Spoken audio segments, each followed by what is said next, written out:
Alrighty, if you guys remember in the last video, we removed the trailer hitch and finally got the engine out. I tore it down last night just to the block, just to the long block. There's the tins, the fan shroud. What I was looking for, since this engine has been overheating, was to see if anything was stuck in these fins.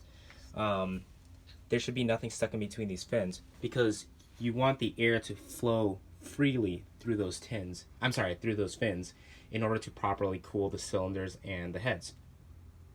I was a little disappointed that I didn't find anything because that would have told me, oh, that's why it's running hot. But unfortunately, good and bad that it's clear. I checked my oil cooler as well. The oil cooler is bone dry, and light passes through, no problem, all the way up and down. So we know that's good.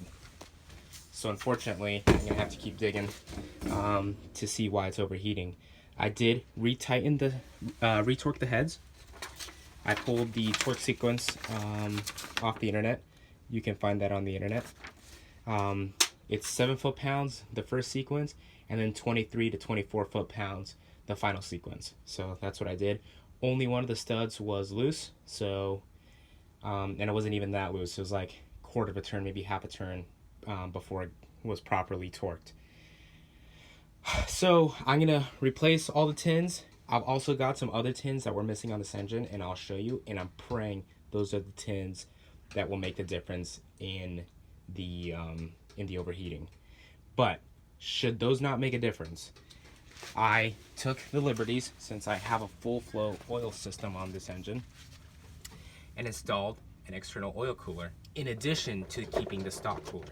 So I'm gonna get below the car here and show you how that installs. All right, so you can orient yourself. Here's the transmission, heater hose. There's the axle. The rear seat is back there. So I bolted this up. Let me zoom out. You guys can get a better perspective. So I purchased this oil cooler online. It was like 30 bucks, I think. Pretty cheap. Let me get into focus. So I just took some L brackets, mounted it to the bottom of the car here. It's very sturdy. I mean, it ain't going nowhere. That is really, I could probably move the car just with that. Might have done it overkill, but I'd rather have it overkill than not. So what I'm gonna do is I'm gonna have, this is gonna be the inline, that's gonna be the out, and I'm gonna route as much as I can. There's the shock tower, the shock.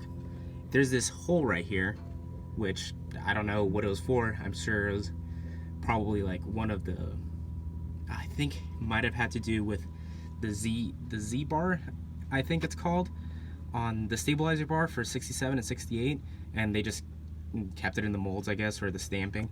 So I'm gonna route the hoses from there to here and there, and it's gonna come around, in hose, out hose, and hopefully it comes out that hole right there. We already saw that from the backside. So I'm gonna route it along here, all the way over to the bumper brackets, and I'm gonna install the remote oil filter over here. So I'll keep you posted on this video. I'm preparing the car for a very long road trip, driving from Los Angeles to Idaho, towing a trailer. So the additional cooling here will definitely come in handy.